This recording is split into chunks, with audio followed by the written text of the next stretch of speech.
Welcome back to my mental health and crime channel. My name is Huda London. This is the case of the Idaho quadruple murders that took place on the 13th of November 2022.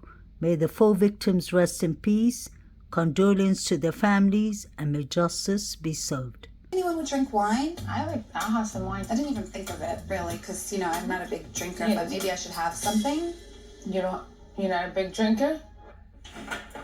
Did anybody do their chores today? Fuck, I'm just gonna do it.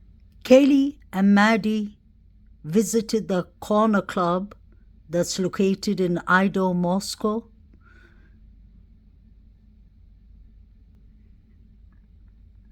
We can see Kaylee and Maddie standing there near Jack D. Jack D was the last person the girls contacted. Kaylee called him 7 times and Maddie called him thrice. On the right-hand side, we have Adam sitting there.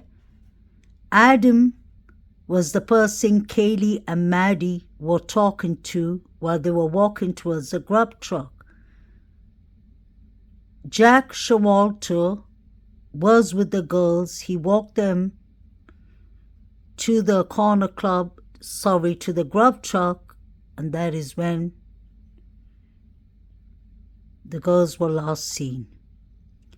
Adam is crucial to this case, I believe, because Kaylee sounded upset when she asked Maddie, "What did you tell Adam?" And Maddie said, "I told him like everything." I wonder what was told to Adam, and whatever was told, I wonder if he told anyone else. The house was known to be a party house. Many students partied there. Obviously, these are young college students. This is one of the police body cams. That is Kaylee with the police officer getting a warning for the noise complaint. This is another body cam from the police, again for a noise complaint. You clearly see Hunter Johnson and another young man who's a student who said that he did not know who lived in the house and that he just came over for a party. He said that the people that live in this house aren't there, so the police spoke to Madison Morgan over the phone and told them to keep the noise down. There's been many complaints and many body cams where you clearly see there was an issue with the noise complaint and that many people seem to come to this house. This is Hunter Johnson from the Sigma Chi. Hunter, I assume, is going to be an important witness when the trial begins, because Hunter was called by the surviving roommates because allegedly they believed that somebody was unconscious and the door of Xano's room wouldn't open.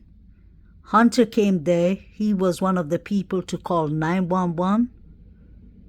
I do not understand why the surviving roommates did not call 911 directly, because it had already gone 8 hours. Hunter allegedly checked either Xan or Eaton's pulse, and the police were called to 1122 Kings Road. That's when it became this horrific crime scene. 4 victims were brutally murdered. Trigger warning. The killer was supposed to have used the sliding door or one of the windows to come into. It was said that the sliding door was left open, but we are still not sure what entrance was used. I personally believe that the grub truck is a very important place in this case because Maddie and Kaylee was last seen there before they ordered a private ride that drove them home. There was a lot of suspicious behaviors going on in the grub truck. People were actually behaving very odd. And there was a crowd yelling Xana's name a couple of times. Xana wasn't in the grub truck, so there shouldn't be any reason for a whole crowd calling Xana's name. There were many people who were watching concerning things on their mobile device. We have Jovito, who said that he did not know Jack S., hoodie guy. But that doesn't make sense to me because he seemed to be having lengthy conversations with him. He seemed to have been joking around with many of the young students that you see there. Most of them belong to fraternities. You have David Lodge and his friends standing behind. David is allegedly the one with the yellow hoodie and a black cap. He is important because he's in the 4chan article that was on Reddit, Twitter, and many other social medias. The 4chan article is important because the anonymous person who posted it, I believe from the fraternities, said that this was all planned. There were 3 targets: Ethan, Xana, and Maddie. I do understand it's an anonymous article, so we wouldn't know if it's the truth, but it sounds to be very convincing. There's a motive there, targets, and we know that in the Sigma Chi, a fight broke out between Eaton, Davids, and Barry. I guess Barry is one of the Davids. David L. is supposed to be on steroids, allegedly, and Eaton passed some remarks about that. People who are on steroids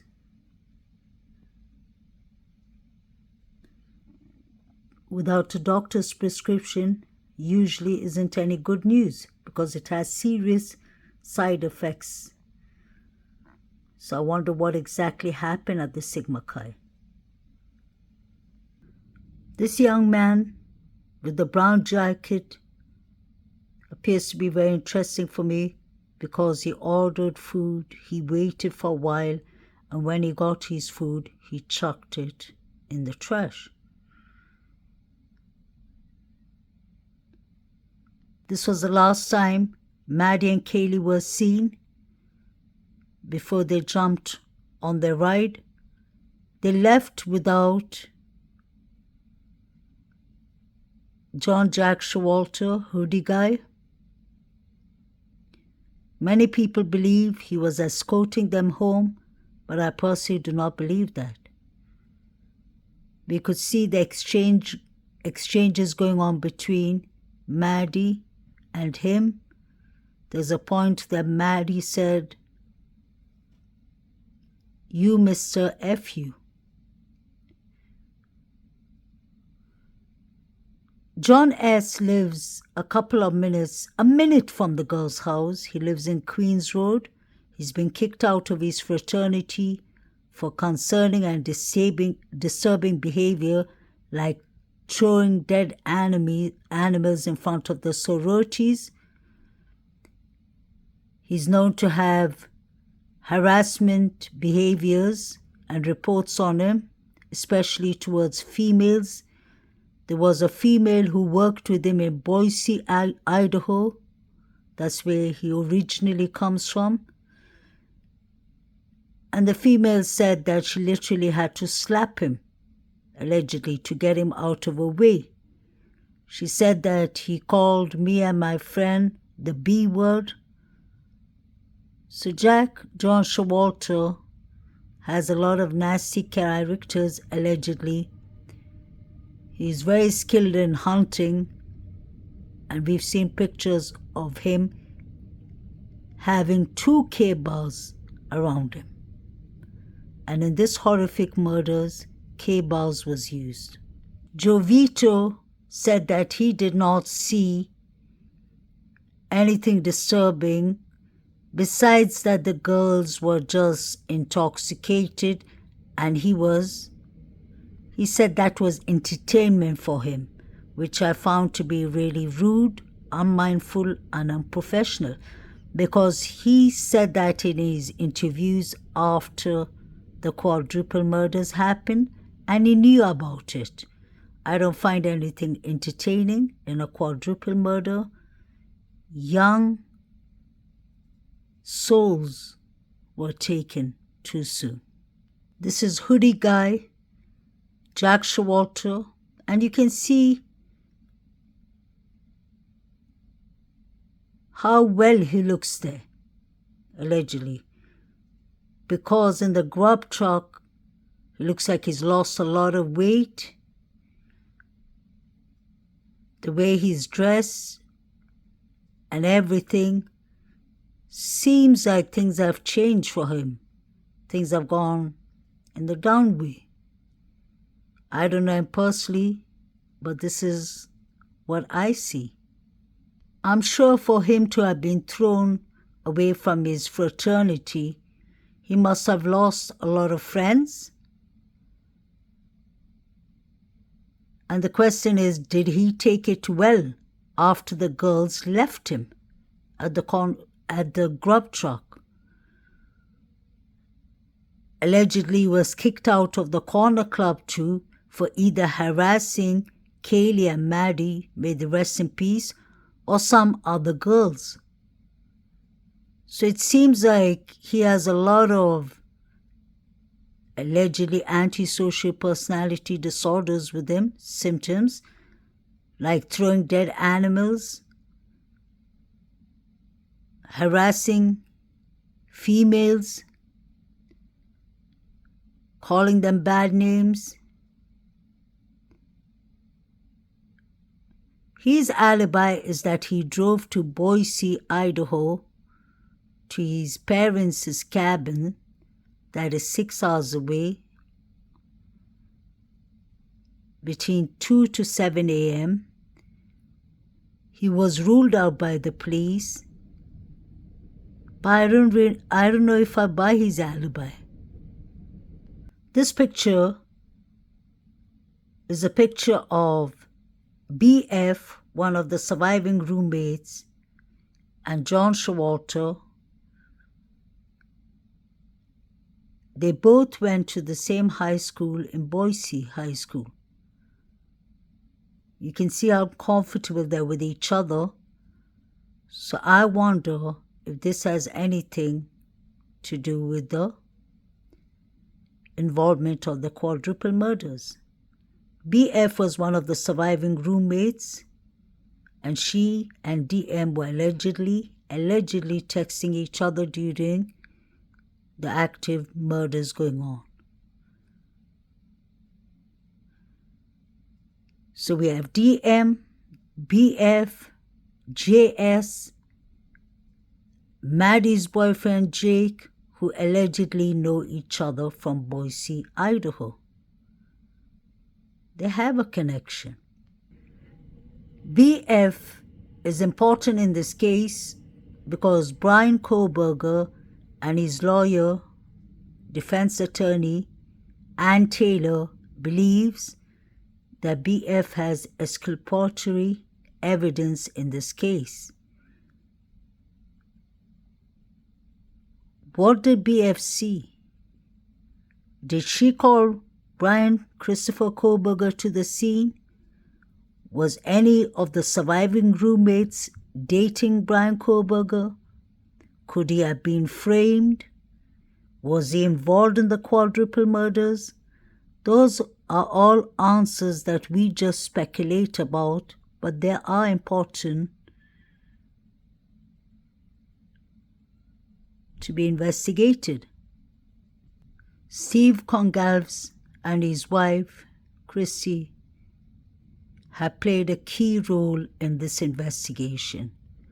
They have always been straight out to the media.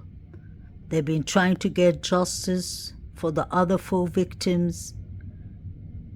I personally believe they've been doing a splendid job. Waiting by.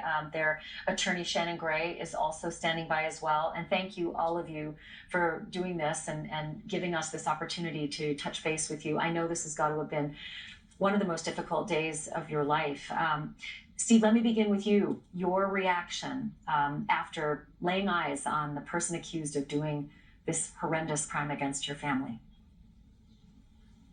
I just looked at a guy that looks like a normal, everyday, kid. I mean, I didn't see anything there that caught my eye. I just was overtaken by the fact that I was in a courtroom going over a case that had to do with 2 people that I cared and loved about.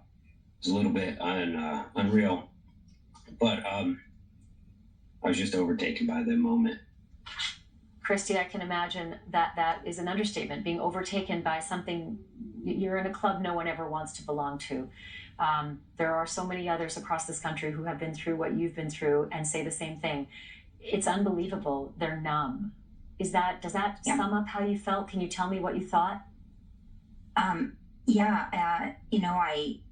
expected to feel just this immense amount of hate. And I'm sure that will come. I think that I'm a little bit in shock still. But looking at him, I just felt nothing.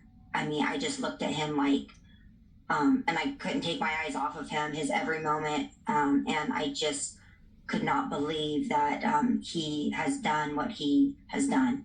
And I had a sick feeling for sure. It was very emotional. But on the other hand, I just was numb. I expected him to be a bigger monster and a more intimidating. I mean, I'm like, this is the guy? Yeah.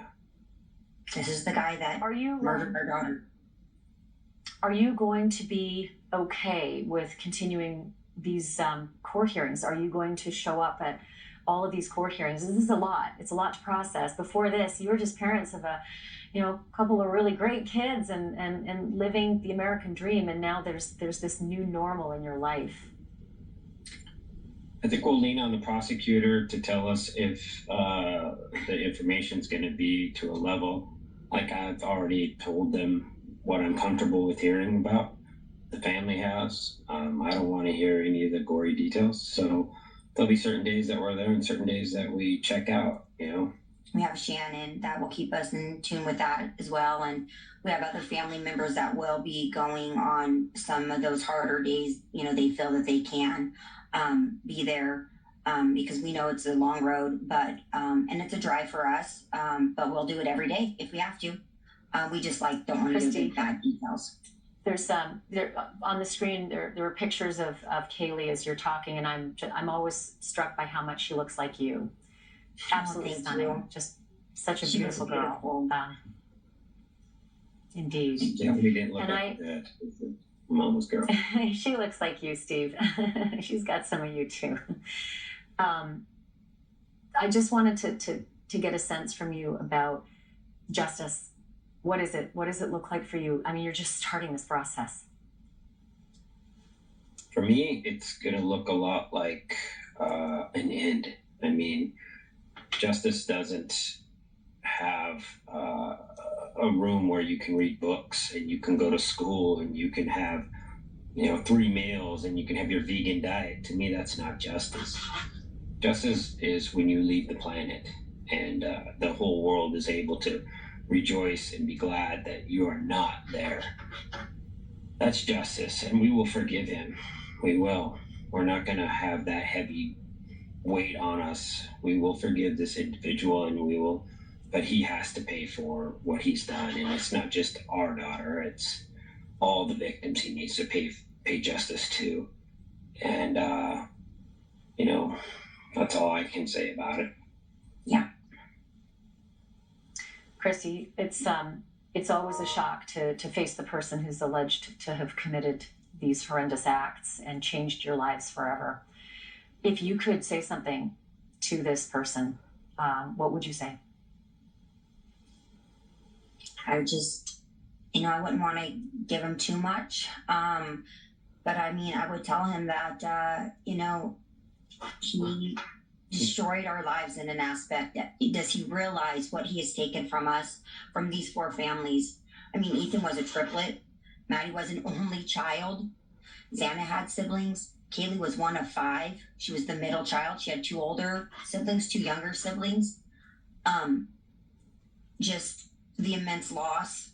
I mean, did he really think? I mean, he did really think about it, which makes it really hard. But why? And I would add to that if you were looking for cruel girls that were bullies to you through your life when you were struggling, you picked the wrong girls.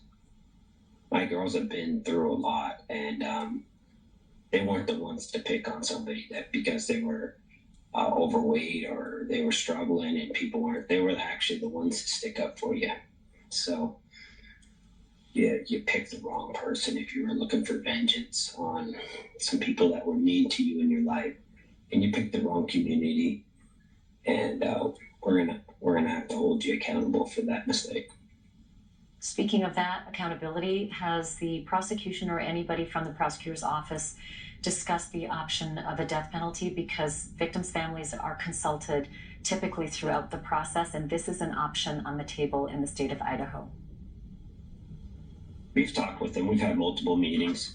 I think they probably want to do it all the families together before they just approach one. That would make the most sense.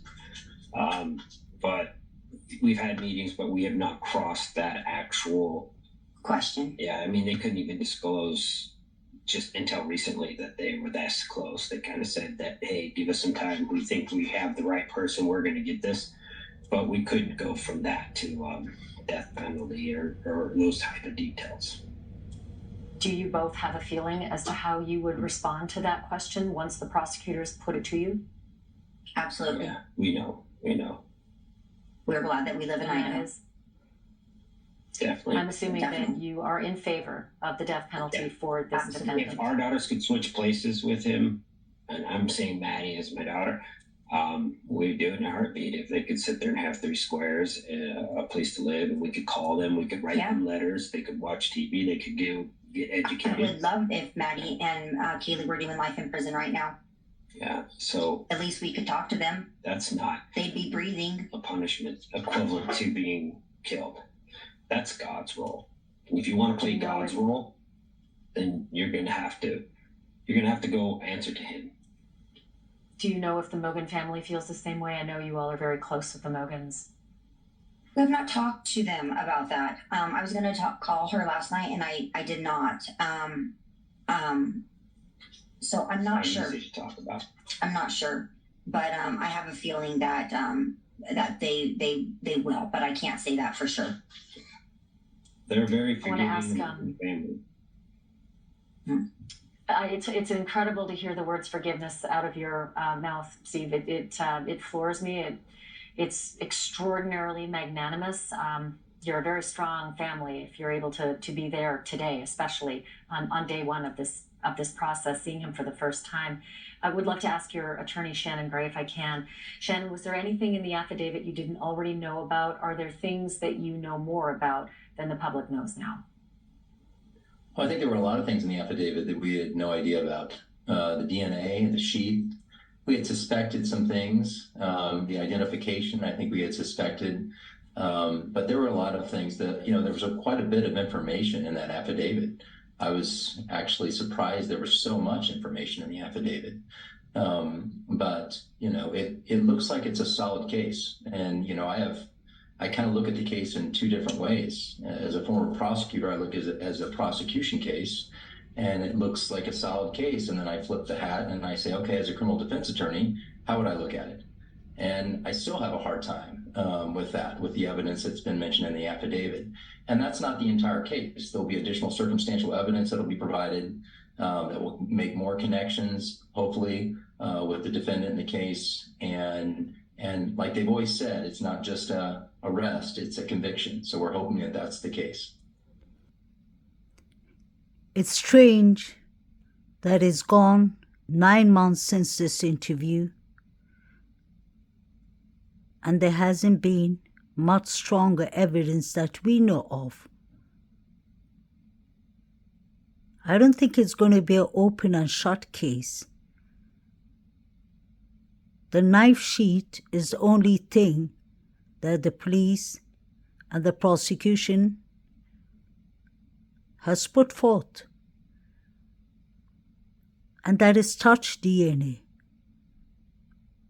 Touch DNA can be someone borrowing your scarf or your hat and taking it somewhere else. And if a horrific murder happens where the person took it, your touch DNA could come into play. Everything seems to be frozen in time. Right now, there's a lot of gag orders on this case. And what I find strange is that the surviving roommates were allegedly supposed to be sleeping on the first floor. But when the affidavit came out, it was said that DM was sleeping on the second floor, and she saw a man with a black clothing, a mask, and bushy eyebrows. Why wasn't that mentioned from the beginning? The sheriff, or sorry, not the sheriff, the chief, Fry, said in the beginning that the roommates were not witness.